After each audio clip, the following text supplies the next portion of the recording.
안녕하세요. 얼마 전에 돌싱으로 돌아온 딸아이를 키우고 있는 30대 여성입니다. 사연글을 보면 대부분 거창한 일로 헤어지는 사람은 많이 없는 것 같더라고요. 물론 저도 마찬가지랍니다.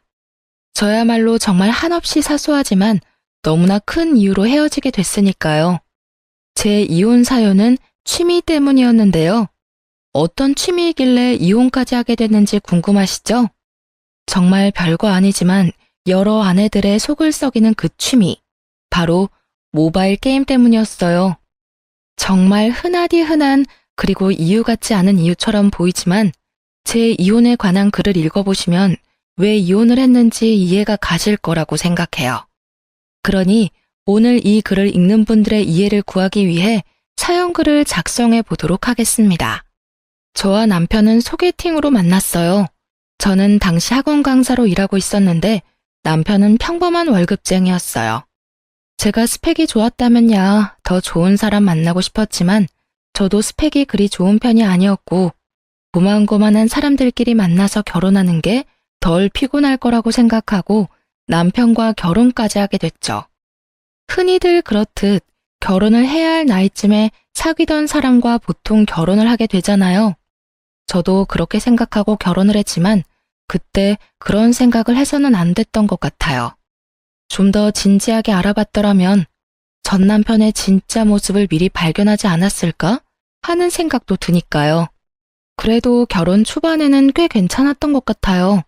그때는 남편이 아직 게임에 엄청 몰입했던 때도 아니고 집에 신경도 쓰기는 했으니까요. 처음부터 게임 중독은 아니었어요.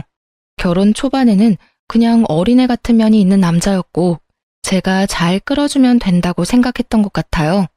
그리고 신혼이라 남편이 노력한 것 같은데 그런 이유가 아니더라도 그때는 그저 다 용서가 되던 시기였던 것 같아요. 시모가 아들 일이라면 뭐든 감싸고 도는 극성 엄마라는 것도 어느 정도는 이해할 수 있는 부분이었어요. 시부는 동네에서 가게를 하셨는데 뭐든 남편을 좀 탐탁지 않게 생각하시는 면이 있었어요. 그래서 항상 남편에게 올바르게 행동하라는 말을 자주 하시곤 했어요. 솔직히 친정도 시댁과 비슷한 느낌이라 다 이해할 수도 있다고 생각했는데 정말로 이건 아니다 싶은 부분이 생기긴 하더라고요. 처음, 그러니까 남편의 취미 때문에 처음으로 제가 화를 낸 건 결혼식 직후에 있던 첫 번째 명절 때문이었어요. 남편과 미리 이야기를 해서 설 전날에 시댁에 가서 하룻밤 자고 설 당일 오후에는 친정으로 이동하는 동선으로 계획을 짰어요. 물론 남편도 거기에 동의를 했었고요. 시댁과 친정은 저희 집에서 모두 비슷한 거리에 있었지만 친정과 시댁 사이의 거리는 정반대라 2배의 거리였어요. 게다가 결혼 후에는 자주 가지 못했던 만큼 친정에 갈 수 있다는 즐거움과 첫 명절에 대한 두려움으로 저는 저녁에 일찍 잠에 들기로 했죠. 새벽녘 일찍 시댁에 갈 예정이었거든요. 제가 잠에 들 때까지 남편은 잠을 안 자더라고요. 보니 컴퓨터가 있는 방에서 열심히 뭘 하더라고요. 슬쩍 봤더니 게임이었어요. 뭐 게임이야 취미이고 스트레스 풀기용이니 이때는 저도 쿨하게 하도록 놔뒀죠. 이때 이걸 바로 잡았어야 했는데 그때는 이제 곧 남편도 자겠지 하는 마음으로 저 먼저 잠에 들었어요. 그런데 그날 너무 건조했던지라 중간에 목이 가렵고 물이 마시고 싶어서 잠에서 깨버렸어요.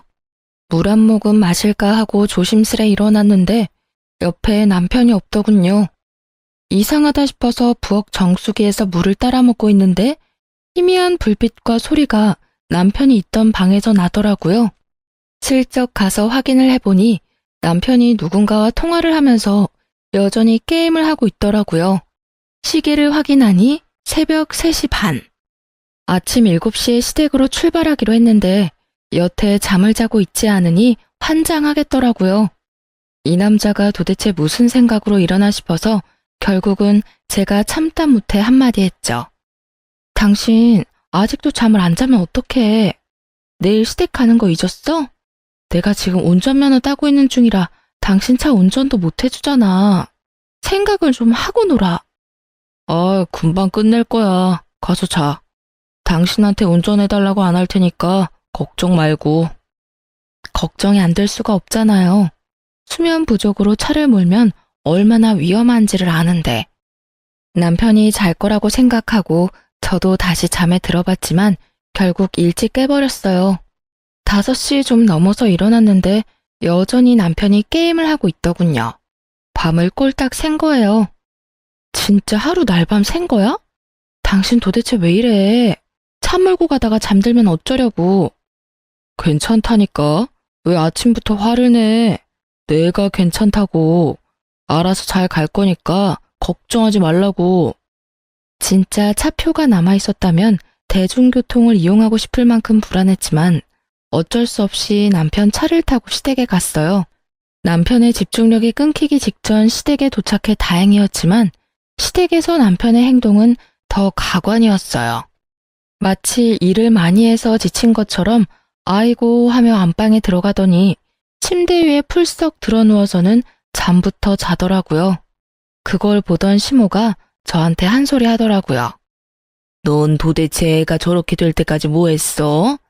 아무리 일도 좋지만 남편 내조도 해야지. 내가 봐도 얼굴이 퀭하니 안 좋은데 몸에 좋은 거라도 좀 먹여. 그리고 잠도 좀 푹 재우고. 대체 넌 집에서 뭐 하길래 남편만 저렇게 살이 쏙 빠져? 아니, 너무 어이가 없더라고요. 지 몸 관리 못한 게 저 때문이라고요? 저놈이 스스로 몸 관리 엉망으로 한 걸 왜 저한테 퍼붓는지. 게다가 남편 놈 살 빠지는 게 왜 제 탓이에요? 같은 거 먹고 같은 집에서 사는데 살찌려면 같이 찌는 거지. 게임하느라 살 빠진 거 차마 말할 수 없어 이날은 턱끝까지 차오르는 말들을 삼킬 수밖에 없었어요. 그 때문에 저는 열이 무척이나 받은 상태였고 남편 놈은 여전히 아무 생각 없는 것 같았어요. 저희는 작은 방에서 잤는데 남편은 이번에 폰으로 게임을 하느라 또 날밤을 지새우려고 하더군요. 제가 남편에게 나지막하게 경고를 던졌어요. 적당히 하고 자. 내일 우리 집에 가서 또 처자고 있는 꼴 보기 싫으니까. 알아서 몸 관리하라고. 내가 오늘 당신 때문에 어머님한테 무슨 소리 들었는지 모르지? 나 진짜 열받았으니까 알아서 잘해. 낮에 푹 자서 지금은 졸리지가 않다고. 그리고 내가 다 알아서 하잖아. 오늘도 우리 집에 내가 알아서 잘 모셔줬는 거 기억 안 나? 의기양양한 그 말투에 저는 포기하고 저 먼저 잠에 들었어요. 그리고 새벽에 또 남편이 여전히 밤새 게임을 한 걸 목격했죠. 아침 밥을 먹는데 시모가 이렇게 말하더군요. 아무래도 얘가 몸이 너무 안 좋은 것 같아. 오늘도 하루 여기서 한숨 자고 가. 너희 이대로 가다간 사고 난다. 시모의 한마디에 남편이 희색을 하더니 대답하더라고요. 엄마가 봐도 그렇지? 오늘은 좀 쉬어야겠어. 당신도 오늘은 푹 쉬어. 저 입을 당장이라도 찢어버리고 싶었어요.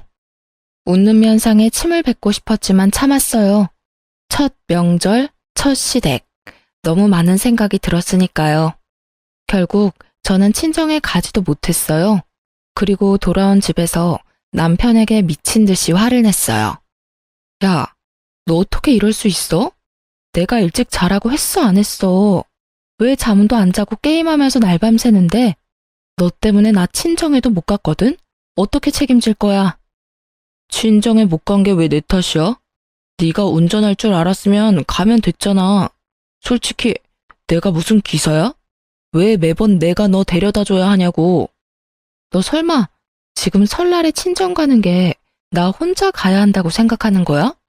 미친놈아. 결혼하고 첫 명절이면 너도 우리 부모님한테 인사하러 가야지. 버릇이 없는 거야? 상식이 없는 거야?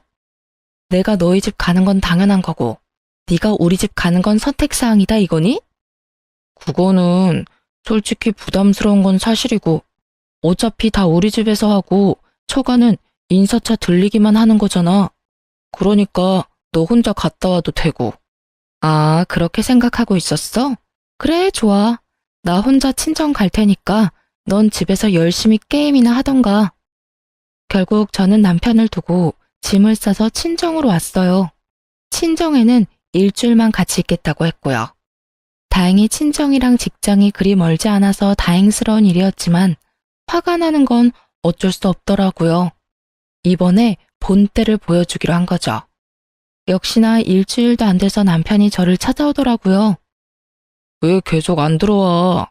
집 엉망이니까 집에 와. 내가 왜? 내가 네 식모야? 돌아가더라도 당신이 어지러 놓은 건 안 치울 거야. 당신이 알아서 치우던지. 미안해. 한 3일 신나서 잠도 안 자고 게임했더니 완전 죽겠다고. 몸도 아프고 빈혈인지 일어설 때마다 어지럽고. 남편이 하는 이야기를 들어보니 참으로 딱하면서도 열받았어요. 신난 건 3일까지였답니다. 그 뒤로는 집도 정리가 안 된 상태고 제대로 된 영양소까지 섭취 못해서 엄청 힘들었다고 하더라고요. 혼자 사는 거 잘 맞는 거 같은데 왜? 그냥 혼자 살아. 나 같은 거 그냥 없는 셈 치고. 계속 이렇게 삐딱하게 굴 거야? 나 진짜 힘들다니까. 당신이 있어야 할 것 같아. 잘 들어. 나는 네가 몇 시간씩 게임하느라 안 자고 정신 나간 좀비처럼 노는 거 나 정말로 아예 상관 안 해. 그런데 너의 그 행동 때문에 미리 계획했던 약속한 걸 깨는 건 정말로 잘못됐다고 생각해. 네가 뭘 하든 나한테 피해는 주지 말았어야지. 친정에 못 가게 한 건 정말로 평생 내 가슴에 박혀 있을 일이거든? 앞으로 이런 일 있으면 나는 집 나갈 거야. 당신이 지금처럼 와서 용서 구해도 안 받아줄 테니까. 알았어. 다 내가 미안하다니까. 그러니까 이만 집에 돌아와. 나도 이러다 죽을지도 모르겠다는 생각을 잠깐 하긴 했어. 정말로 후회를 하고 반성을 했는지 남편은 제게 사과도 하고 게임도 덜 하더라고요. 물론 제가 먼저 게임 시간을 정해줬죠. 집에 와서 얼마나 해도 상관은 없지만 자정 전에는 잠자리에 들어야 한다고요. 그 이상 게임에 열중하면 영 끊겠다고 모질게 말했더니 말을 알아들었는지 자중하더군요. 그리고 그 덕이었는지 저와 남편 사이에 딸도 하나 생겼어요. 갓난아기 덕분에 얼마 동안은 또 잘 살았어요. 그런데 하루는 남편이 곤란한 얼굴로 저에게 용건을 꺼냈어요. 미안한데 돈 모아놓은 거 좀 있어? 엄마가 아버지 차 몰고 가서 사고 났는데 보험 처리는 안 되고 상대방도 다쳐서 돈이 많이 들어가. 지금 큰일 나게 생겼는데 엄마는 정신 하나도 없고 나한테 물어보는데 나도 모아놓은 돈이 많지는 않아서. 어머님은 안 다치셨어? 그렇게 큰일 있으면 아버님한테 말하지. 양가 어른들에게 혹시나 문제가 생기면 쓸 수 있게 돈을 좀 모아놓은 게 있기는 한데 얼마나 필요하신 거야? 한 1,000만 원 정도 필요해. 엄마가 쪽팔려서 너한테는 빌려달라고 말을 못 하시겠다고 하더라고요. 그런데 어떡해. 일단 사람부터 살리고 봐야 할 거 아냐. 저는 남편에게 1,000만 원을 빌려줬어요. 쉬운 선택은 아니었지만 힘들다니 어쩔 수 없었죠. 그러더니 남편이 한마디 더 하더라고요. 엄마 성격 알지? 남한테 빚지고는 못 사는 성격이신 거. 웬만하면 아는 척 하지 말고 기다려줘. 금방 돌려주실 테니까. 돈 들어오면 내가 당신한테 줄게. 저는 그 말만 철석같이 믿고 있었어요. 그런데 그 믿음이 깨진 건 일주일 뒤였죠. 며느라가, 너 이번에 너희 신우 결혼하는 거 알지? 혼수의 예단에 이것저것 해야 할 게 많은데 걔도 모아놓은 거 하나 없고 우리도 너희 집 살 때 돈 보태느라 돈이 없어. 혹시 너희 돈 모아놓은 거 있으면 좀 빌려줘라. 그 정도는 해줄 수 있지? 당당하게 돈을 요구하는 시모의 그 말에 저는 조심스럽게 시모에게 대답했죠. 어머님, 저번에 빌려가신 게 마지막이었어요. 정말로 지금은 돈이 없어서 남편도 그때 같이 보태서 낸다고 했으니까 남편도 없을 거예요. 뭐? 내가 저번에 뭘 빌려가? 너 뭐 잘못 알고 있는 거 아니니? 내가 왜 너한테 돈을 빌려? 생사람 잡지 마 얘. 일단 끊어봐. 아들한테 전화해 볼게. 결국 시모는 전화를 끊었고 저에게는 의문만 남았습니다. 시치미를 떼시는 건지 말을 못 꺼내게 선수를 치신 건지 뭔가 이상한 느낌이 싹 오더라고요. 그래도 설마 남편이 거짓말을 했겠나 싶었어요. 밉상짓은 해도 머리 굴려 거짓말할 놈은 아니었거든요. 그래도 확인은 해야 하니 그날 저녁 남편에게 말했어요. 당신 혹시 어머님한테 전화 받았어? 아가씨 결혼한다고 돈 좀 빌려달라던데. 저번에 빌려드린 돈은 아예 다 쓰신 거야? 어? 그거? 아마 그때 다 쓰셨으니까 연락 오셨겠지? 아, 맞다. 나 쓰레기 좀 버리고 올게. 말을 하다 말고 남편이 마치 도망가듯 쓰레기를 부랴부랴 들고 밖으로 나가더라고요. 수상한 냄새가 폴폴 났습니다. 이놈이 진짜 거짓말을 했을까 싶었어요. 혹시나 증거가 남편 폰에 있을 거라고 생각하고 남편이 두고 간 폰을 살폈는데 여전히 모바일 게임이 켜져 있었어요. 그런데 채팅창에 어떤 사람이랑 대화가 있었는데 거기 여보야라고 적혀 있더라고요. 깜짝 놀란 제가 그 채팅방에 들어가서 확인을 했어요. 이제까지의 대화 목록을 보니 아주 가관이더군요. 사랑해, 보고 싶다, 만나면 정말 잘해줄 수 있는데 난 자기뿐이야 등등. 이게 게임도 모자라서 바람까지 피나 하는 마음에 얼른 남편이 오기 전에 증거 확보하려고 제 폰으로 동영상을 찍었어요. 영상으로 채팅 내역을 모두 저장한 저는 혹시 다른 건 없나 싶어서 둘러봤어요. 별로 이상할 게 없었지만 딱 한 가지, 남편의 캐릭터 레벨이 높더라고요. 캐릭터 옆에 VIP라고 떡하니 써져 있었죠. 저도 모바일 게임을 해봐서 아는데 VIP 레벨은 무조건 돈을 써야 레벨을 올릴 수 있는 단계거든요. 높으면 높을수록 돈을 많이 썼다는 이야기인데 저는 설마 하면서 어느 정도 돈을 썼나 싶어서 남편 어플의 결제 내역부터 확인했어요. 그런데 그거 보고 저 완전 눈 돌아갔잖아요. 확인한 날짜, 그달의 총 지출액이 100만 원 정도 되더군요. 게다가 제가 확인한 날은 17일이었는데 1일부터 17일까지 100만 원을 썼다는 이야기잖아요. 기겁을 한 제가 더 아래쪽으로 내려가 저번 달, 저저번 달까지 확인을 했더니 그 내역도 줄줄이 다 뜨더라고요. 100만 원이 훨씬 넘는 돈이 여기에 다 들어가 있더라고요. 그제야 저는 깨달았죠. 남편 놈이 지 월급을 모두 게임에 꼬라박았다는 걸요. 그리고 그와 함께 제가 남편에게 준 돈의 행방이 걱정되기 시작했어요. 이 결제 내역을 보고 나니 아까 시모와의 통화에서 시모가 정말 그런 내용을 몰랐던 거 아닐까 하는 합리적 의심이 들었죠. 실제로는 그런 사고 당한 적도 없고 돈도 가져가지 않았을지도 모른다는 생각이 강하게 들었어요. 남편이 거짓말하고 그 돈을 다른 데로 보낸 게 아닐까 하는 생각이요. 그런데 현금 결제 내역으로는 제가 준 1,000만 원의 행방은 찾을 수가 없었어요. 이게 어디로 갔나 싶었는데 그 실마리는 의외의 곳에서 발견했어요. 바로 남편과 여보야 하며 대화를 주고받았던 채팅방이요. 그 채팅방 훑어보니 제가 돈을 빌려준 날 이런 메시지가 있었어요. 그때 돈 빌려줘서 너무 고마웠어. 자기 덕분에 한시름 났네. 사랑해. 이런 메시지요. 아마 돈 빌려준 게 제 돈 1,000만 원일 거라는 강한 감이 오더라고요.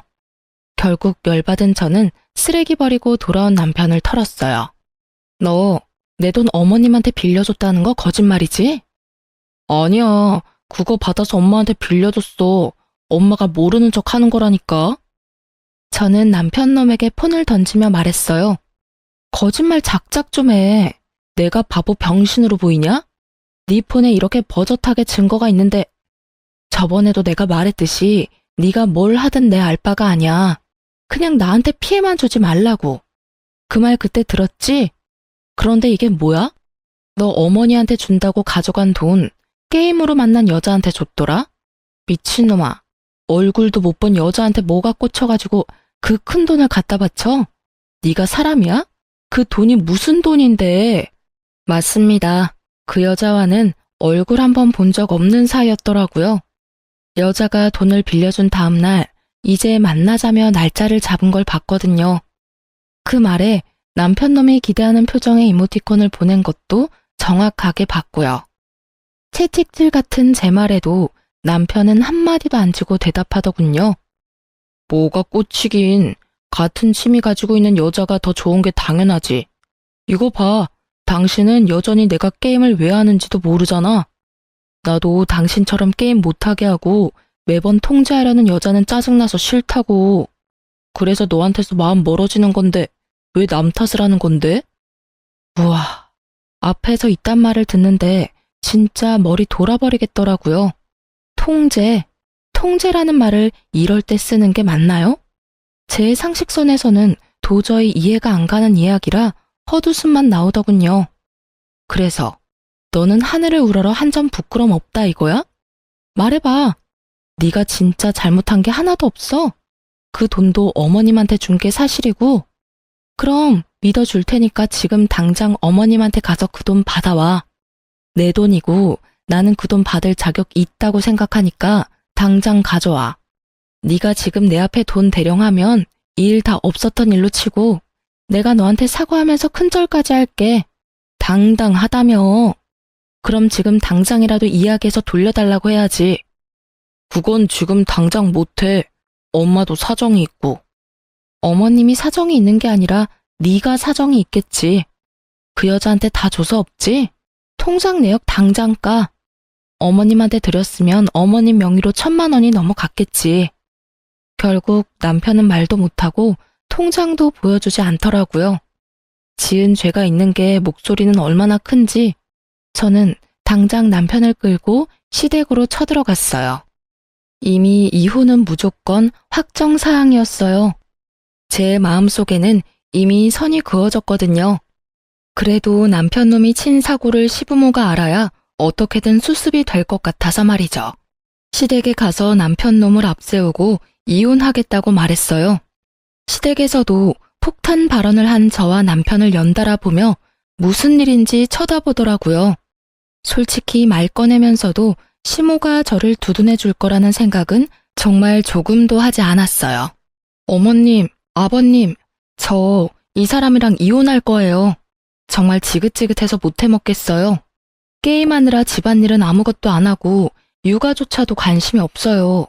게다가 게임을 취미로 하는 거면 모르겠지만 이 정도로 사람 허파 뒤집을 정도로 사고치는 건 절대로 용서 못해요. 그리고 예상대로 시모는 제게 더 큰 비난을 퍼붓더라고요. 너 무슨 말을 그렇게 해? 남편 내조를 제대로 못한 너를 탓해야지. 너는 이렇게 될 때까지 뭘 했어? 이게 온전히 다 우리 아들 탓이야? 네가 신경 쓰고 관리했으면 이렇게까지는 되지 않았을 거 아니야?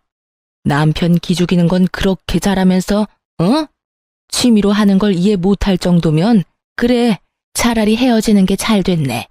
너 우리 아들한테 하는 거 애저녁부터 마음에 안 들었어. 너만 큰 소리 칠 줄 아나 본데 나도 너한테 큰 소리 칠 거 많거든? 아무것도 모르고 남편 새끼 두둔하는 시무를 보니 아주 불쌍해서 딱할 정도였어요. 아, 그러세요? 제가 어떻게 관리를 해야 할까요? 월급의 절반을 게임에다 쳐넣으면서 저한테는 꼴랑 50만 원으로 생활비 하라는 남편을요. 없는 돈에 한 푼이라도 아껴보려고 끙끙대며 허리띠 졸라매는 제 옆에서 남편 취미라는 게임으로 돈이 줄줄 새어나가고 있는데 그걸 몰라서 여태 참았지. 알았으면 저도 여기까지 끌었겠어요? 50만 원이라도 줬으면 다행이지. 돈을 아예 안 준 것도 아니고 돈을 줬으면 그걸로 살림 사는 건 네 몫이지. 그리고 남편한테 관심이 없으니 돈 나가는 것도 몰랐던 거 아니냐?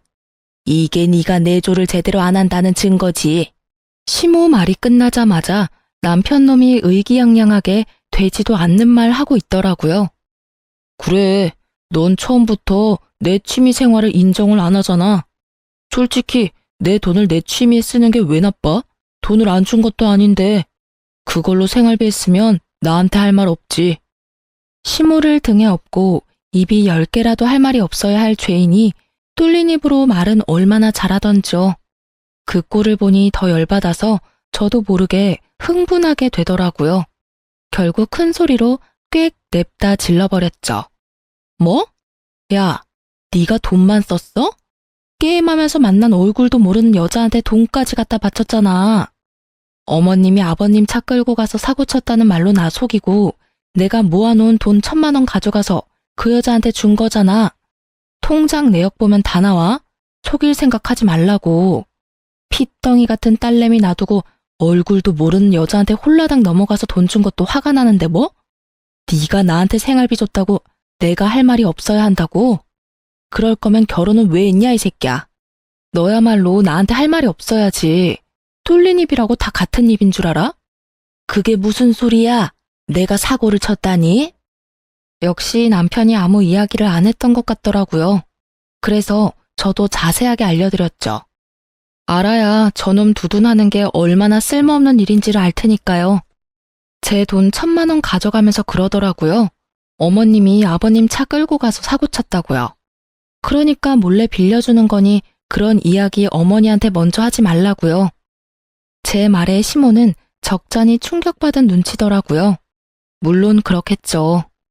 자기 이름 대고 설마 돈을 빌려다가 그런 짓을 했다고 생각이나 했겠어요? 게다가 돈 1,000만 원이 작은 돈이 아니잖아요.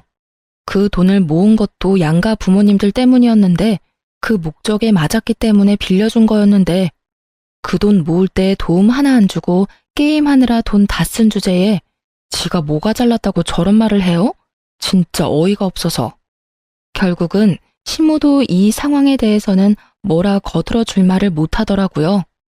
그러니까 저는 이혼할 거예요. 이렇게 거짓말까지 하면서 게임하고 여자 만나는데 제가 뭐하러 이 사람 붙잡아둬요?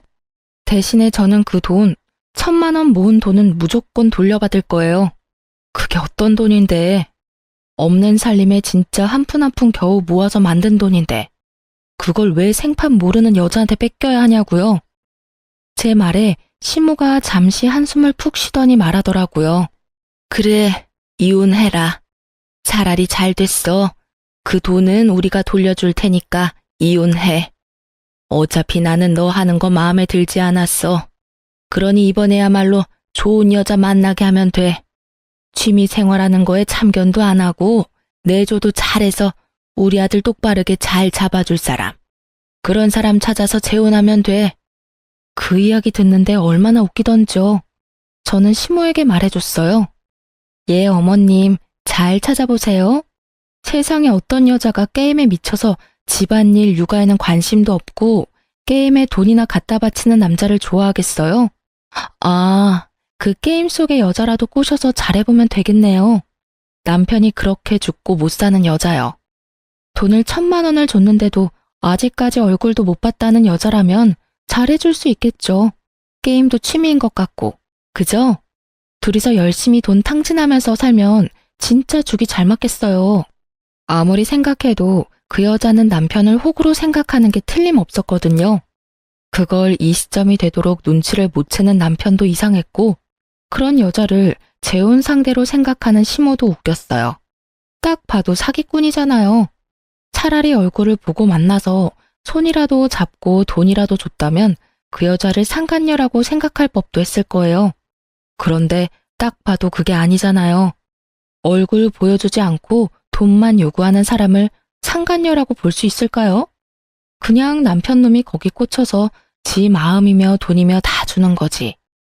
달콤한 말 속에 섞인 그 돈을 요구하는 말을 남편이 알아차리지 못하면 이렇게 계속 사기를 당하게 되겠죠.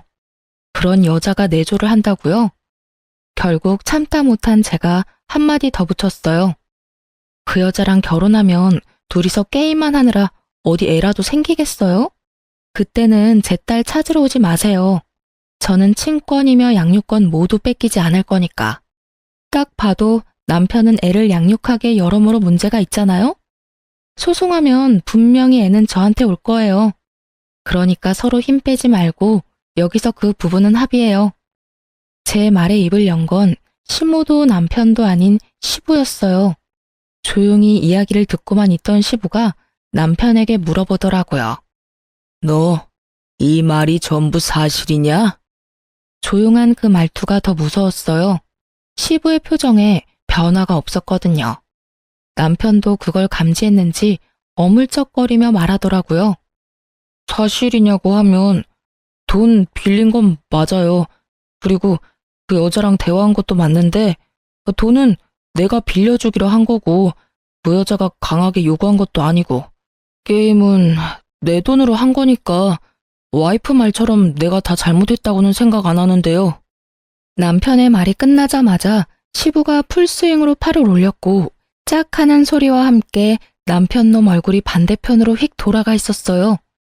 너 내가 결혼해서 애 낳으면 인간 될 줄 알았더니 결국 이 꼴로 다 늙은 아버지 속을 썩여? 도대체 뭐가 부족해서 이런 미친 짓을 하는 거야?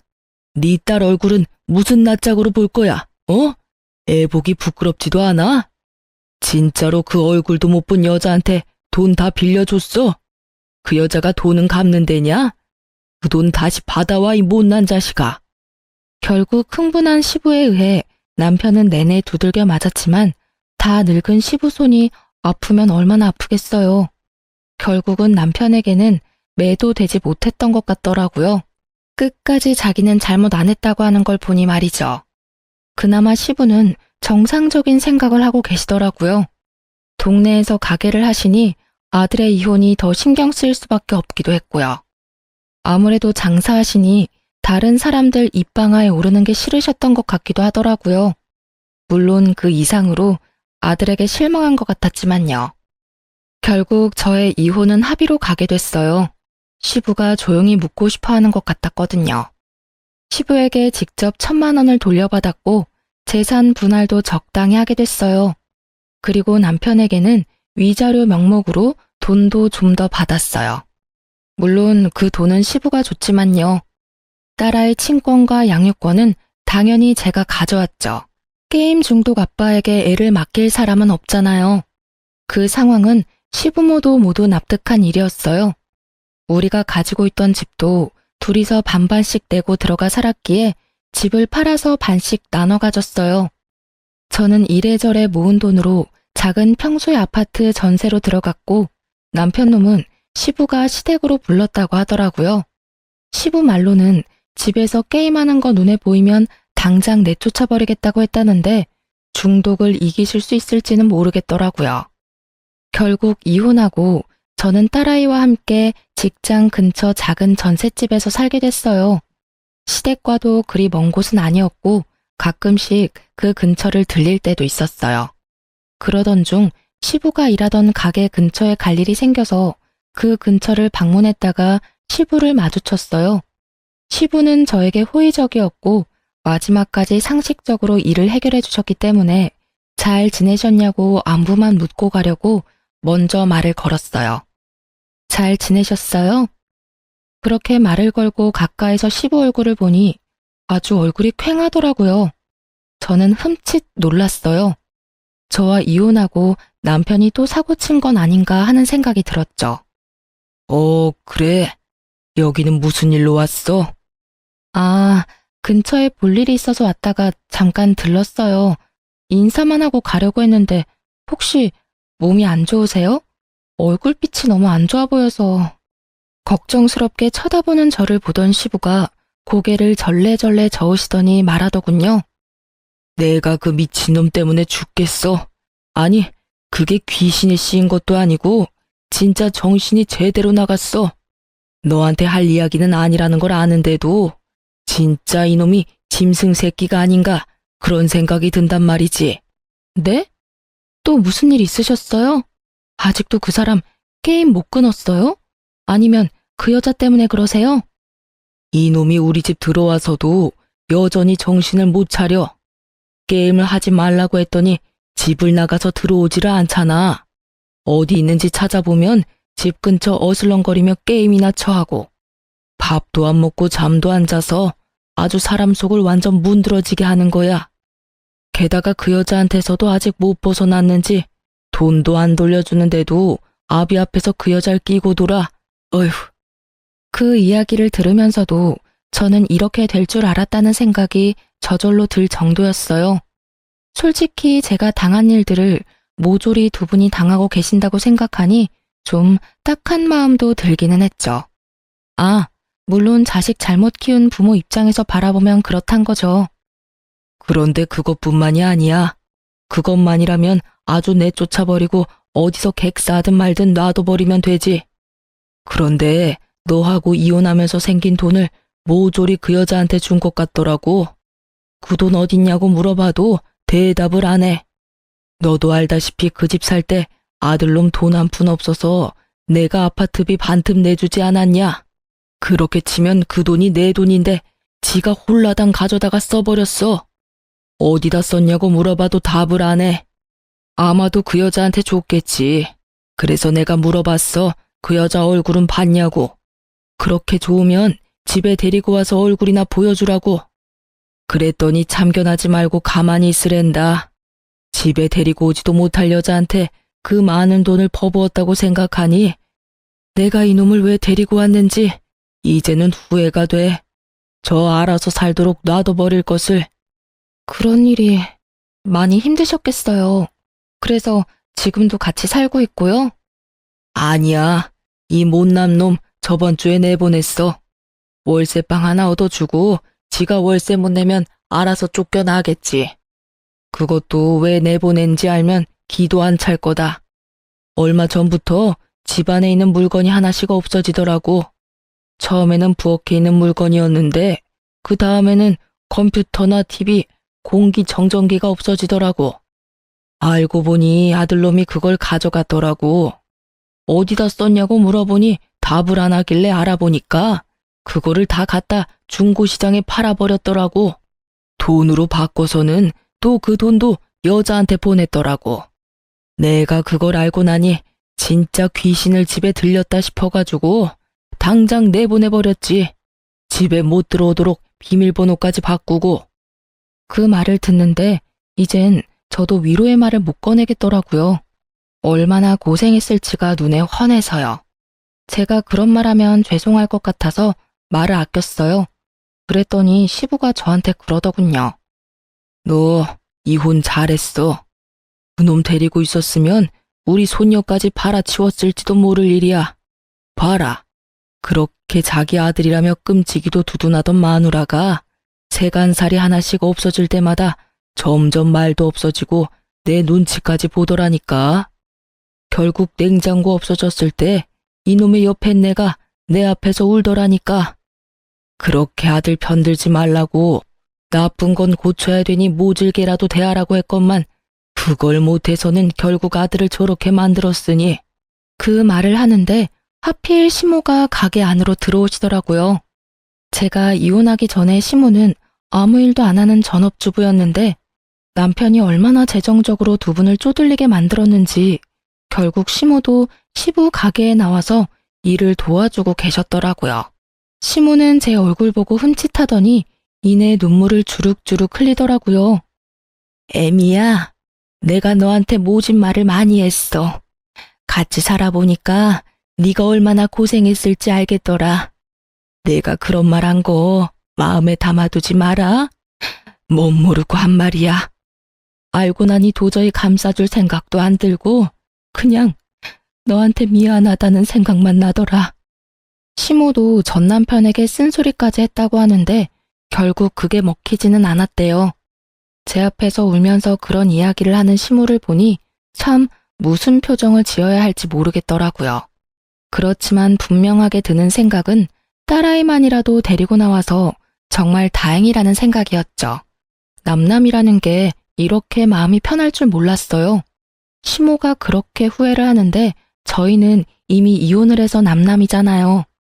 시부모와 그런 이야기를 끝내고 집에 돌아왔는데 남편놈이 착실하게 제 무덤 파고 있는 걸 듣고 나니 빨리 손절하기를 잘했다는 생각이 들었어요.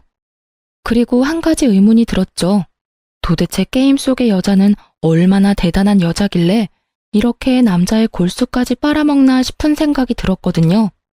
전 남편이 돈이며 세간살이며 다 갖다 바친 거면 분명히 그만큼의 무언가가 있으니까 줬을 거잖아요.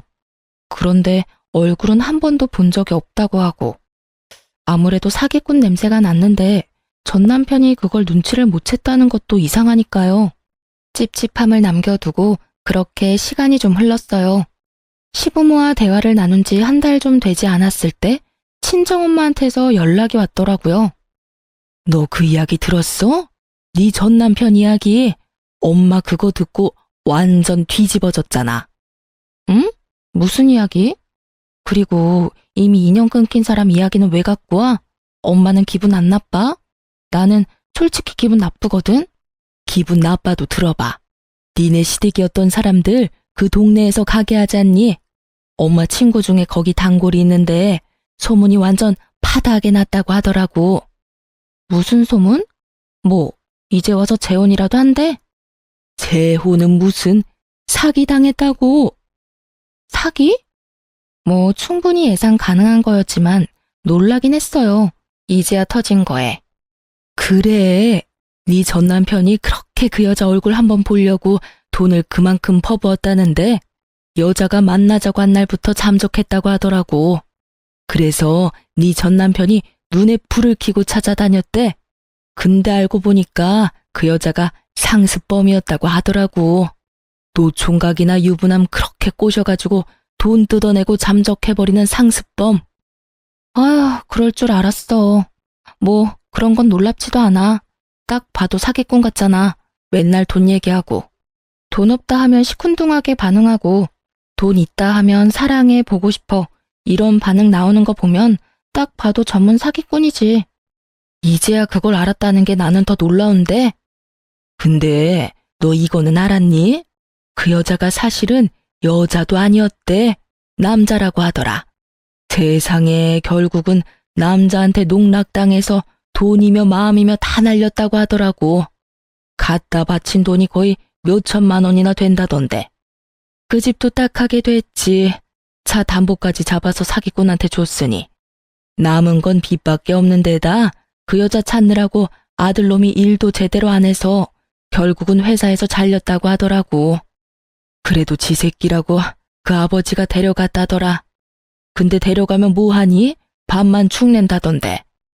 그래도 얼마 전에는 그 아버지 가게에서 일하고 있대. 엄청 말도 없어지고 음침해지기는 했는데 게임은 안 한다고 하던데. 그 여자가 아니라 남자였다니. 전 남편 놈은 그런 남자에게 속아 넘어가서 돈까지 다 갖다 바치고 가정까지 깨고 애까지 버렸다는 거잖아요. 참, 이야기 듣는 내내 다른 세상 이야기 듣는 것처럼 현실감이 전혀 없더라고요. 그래도 빠른 손절 또 한 번 다행이라고 느끼긴 했어요. 솔직히 이혼하고 남편을 한 번도 못 봤거든요. 딸애를 볼 수 있는 면접 교섭권이 있었지만 미안했던 건지 아니면 별로 반성을 안 했던 건지 애를 만나러 올 생각도 않더라고요. 저도 애가 아빠를 안 만나는 게 더 좋다고 생각했어요. 나쁜 버릇이라도 나쁜 습관이라도 옮으면 큰일 나니까요. 그래도 양육비는 꼬박꼬박 들어오고 있는 걸 보니 시부가 대신 내주고 있는 것 같더라고요. 모든 걸 다 잃고 사기까지 당한 전 남편. 결혼이라는 게 저 혼자의 노력으로 가정이 유지되는 게 아니라는 걸 제대로 배우게 됐어요. 그리고 취미가 너무 지나쳐도 병이 된다는 걸 알고 나서는 취미를 갖는 것이 무서워지기까지 했거든요. 물론 우리 애한테도 게임을 시켜주는 것도 사실 무서워서 아직까지도 딸아이에게 인터넷 기능이 안 되는 휴대폰만 사줬어요. 혹시라도 저 몰래 모바일 게임을 할까 봐서요.